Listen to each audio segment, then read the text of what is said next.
سوف نقدم في هذا الجزء شرح وافي عن كيفية التعامل مع ملفات الصوت أو ساوند في برنامج فلاش. يمكنك برنامج فلاش من إنشاء مؤثرات صوتية وموسيقية يتم تشغيلها باستمرار، ويمكنك أيضا من التحكم في تشغيلها مع الرسوم المتحركة لتجعلها حية وجذابة.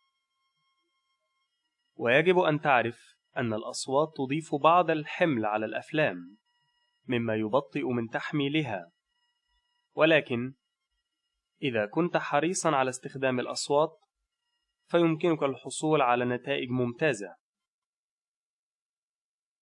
ويعد برنامج فلاش من أقوى البرامج في التعامل مع ملفات الصوت، حيث أنه يستطيع التعامل مع